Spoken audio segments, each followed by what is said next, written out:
Salut! On espère que vous allez bien. Alors aujourd'hui on va vous parler du film Jusqu'à la garde qui a obtenu le César du meilleur film cette année en 2019. On espère que vous êtes bien accrochés parce que là on va vous parler d'un film sérieux aujourd'hui. C'est parti!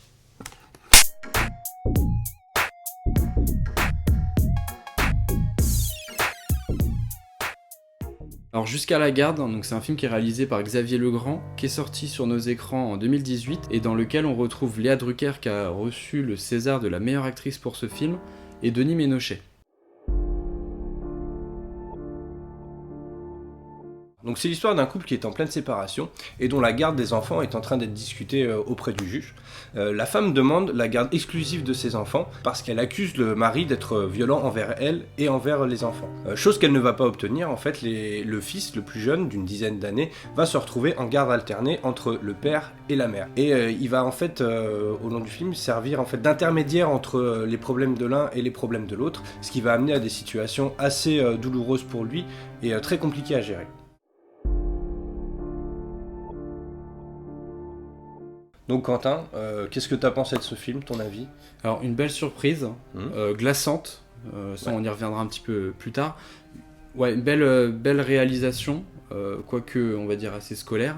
Grand jeu d'acteur je trouve, notamment Denis Ménochet qui fait vraiment flipper, qui a un regard froid, il crève l'écran et il est glaçant. Le petit garçon qui joue super bien. En résumé, moi j'ai vraiment bien aimé ce film. Il dure 1h40. En point faible, je dirais qu'il y a quand même des petites longueurs, notamment après la première moitié du film. On s'ennuie un petit peu quand même, c'est un film, il n'y a pas beaucoup d'action, mais tout ça est relevé par une scène finale qui m'a laissé complètement refroidi sur mon siège, quoi. Donc je sais pas toi ce que t'en as pensé, mais... Alors moi j'ai vraiment apprécié ce film. Je le regarderai pas plusieurs fois parce que c'est vraiment un film qui est dur, d'une extrême violence. Pas physique, etc., mais d'une extrême violence psychologique, surtout quand on se met à la place de l'enfant du couple qui est entre les deux parents et qui subit, entre guillemets, la rage du père. Ouais. C'est assez compliqué. Comme sentiment, ça laisse le spectateur, tout simplement spectateur d'une situation à laquelle on ne peut rien faire. Pour ce qui est des acteurs, je suis d'accord avec toi. Denis Ménochet, super jeu d'acteur. Le petit jeune d'une dizaine d'années, super jeu d'acteur aussi. Là où j'ai une petite incompréhension, c'est que ce soit Léa Drucker qui ait obtenu le César de la meilleure actrice. Ouais, t'as trouvé que son jeu, il était pas flagrant Déjà, en termes de dialogue, elle prend pas souvent la parole. Oui, bon après... Des regards un peu vides. Après, j'ai envie de te dire, c'est pas parce qu'elle prend pas la parole qu'elle crève pas l'écran. Mais comparé au travail qui a été fourni par les autres acteurs... Alors, justement, c'est peut-être ça aussi le petit souci, c'est que du coup, les deux autres crèvent tellement l'écran. Elle a aussi un rôle de femme, justement, femme forte, hein, oui, mais qui doit mais aussi... blessée, battue, etc. Ouais, et qui fait, elle aussi tampon, en fait. Elle essaye d'à tout prix de préserver son fils, donc elle prend la violence aussi pour elle. Donc c'est peut-être aussi pour ça qu'elle est un peu plus en retrait. A contrario, est-ce que aussi le fait qu'elle soit dans une situation difficile, en tant que le personnage est dans une situation très difficile, il n'y ait pas eu aussi de l'empathie pour le personnage qui fait qu'elle a obtenu oui. l'Oscar. César, pardon. Bon, après, moi, pour en revenir, le film aborde un sujet de société vraiment de façon intelligente, qui est vraiment bien mené. Au tout début du film, moi j'avais pas tilté que ça allait être vraiment le point, vraiment le thème central du film. Je pensais que ça allait être un film de séparation comme on aurait pu le voir dans Kramer contre Kramer avec Dustin Hoffman. Là, pas du tout. En fait, c'est vraiment orienté les violences conjugales. Je l'ai pas vu venir au début. Je savais même pas au tout début du film. En fait, on nous présente donc le couple en pleine séparation. La première scène du film, c'est 10 minutes dans le cabinet de l'avocat, enfin de la juge, pardon, avec les deux avocats qui sont en train d'essayer d'argumenter en faveur de l'homme ou de la femme. Première scène qui est déjà très dure. Première scène qui est dure, qui est incroyable de par la mise en scène, moi je trouve, parce qu'au final, donc c'est pas un plan fixe, hein, donc il y a des cuts, mais en 10 minutes, tout est posé, on sait déjà où en sont les personnages, et il y a quelque chose qui est créé. Moi je sais pas si ça te l'a fait, mais je ne savais pas si réellement le mari était violent ou pas. Moi alors je sais pas du tout, peut-être que je l'ai mal compris. Moi ça m'a laissé un petit peu en questionnement. Est-ce que les dires de la femme sont vrais ou pas? Est-ce que elle utilise la situation à son avantage pour avoir la garde exclusive de son fils. Ça, à l'instant T, je ne savais pas. Et au final, tout au long du film, il y a des éléments qui sont mis, il y a des scènes qui sont très fortes, et après on sait clairement que non, c'est vrai quoi. Après, pour étayer ton propos, je pense que de toute façon la scène est faite de telle sorte que, certes en tant que spectateur, on peut tout de suite prendre parti pour l'un ou pour l'autre. Cela dit, on en a le cœur net qu'à partir du moment où le film démarre, c'est-à-dire après la décision du juge et une fois que les premiers échanges de garde se passent. Au final, quand on regarde bien, c'est un film qui se passe sur un laps de temps très court. Il se passe quoi, 2 week-ends, 3 week-ends peut-être. En 3 semaines de temps, ça se passe sur un laps de temps très court, et c'est assez fort. Donc vous l'aurez compris, c'est un film qui est un petit peu atypique aujourd'hui dont on vous parle. Il nous tenait à cœur parce que c'est un sujet de société vraiment actuel. C'est assez compliqué d'en parler et d'être juste, ce qui est d'ailleurs le film, il est juste. Et voilà, on se tenait de vous en parler parce que on est aussi là pour vous faire découvrir des films. Et c'est aussi l'occasion de mettre le doigt sur le sujet. Voilà, sachant qu'une femme décède tous les 3 jours sous les coups de son mari, ce qui est quand même énorme pour notre époque. À présent, on va aborder la partie spoiler du film. Donc là, si vous l'avez pas vu, que vous souhaitez découvrir les scènes clés du film, vous pouvez arrêter maintenant. Là, on passe vraiment au cœur du sujet. Ladies and gentlemen, c'est l'instant spoiler. Non, Alex, calme-toi, arrête. Alors du coup, dans cette partie spoiler, on va revenir sur la toute dernière scène du film, qui est une scène plutôt courte, mais extrêmement intense. Quentin, qu'est-ce que tu as à dire ? Alors tu dis que c'est une scène courte, je sais pas en termes de durée, en minutes combien elle dure, elle m'a paru mais d'une éternité, mais pas dans le sens où je me suis ennuyé, mais dans le sens où c'était dur pour moi en tant que spectateur de vivre cette scène.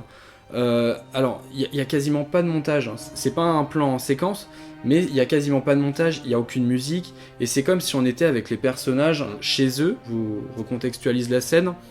On a donc la maman et son fils qui sont chez elle, ils sont en train de se coucher, ils dorment, et là, au beau milieu de la nuit, peut-être vers 3h du matin, on entend l'interphone de leur appartement qui sonne, et donc là, on voit leur réaction qui cogite direct. Ils savent que c'est l'homme qui les attend en bas et qui va à tout prix les voir. Et déjà là, la tension commence à monter. Sachant mais qu'il petit est quoi, à petit. 2-3 heures du matin. Il est 2-3 heures du mat, en pleine nuit. Et donc, il y a le garçon, il commence à se lever. Sa mère a dit t'inquiète pas, voilà, il va s'arrêter de sonner au bout d'un moment. Mais ça, il continue de sonner pendant pendant le film, pendant au moins 1 minute. Oui. 1 minute 30, on entend le bruit de l'interrupteur qui sonne. Les acteurs ne bougent pas, ils sont dans le lit. Et on est avec eux. Et moi, c'était frustrant, c'était angoissant. Après, on entend des portes qui s'ouvrent. Et alors là, moi, j'ai compris tout de suite, quoi. On entend l'ascenseur qui monte, on entend que l'homme a réussi à s'introduire dans l'immeuble. Et là, on entend que ça commence à frapper à la porte, quoi. Et ouais, c'était glaçant. Alors je vais reprendre pour expliquer du coup la fin, et puis après on passera à nos avis. Donc suite à cela, donc ça frappe à la porte, ça frappe de plus en plus fort.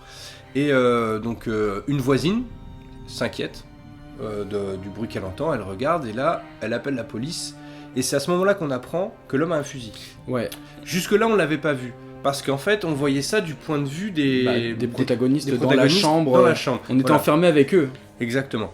Donc finalement, elle réussit à avoir police secours. Quelques secondes après, ça se met à tirer dans la porte, au moment où en fait, ils sont en train de bloquer de l'autre côté.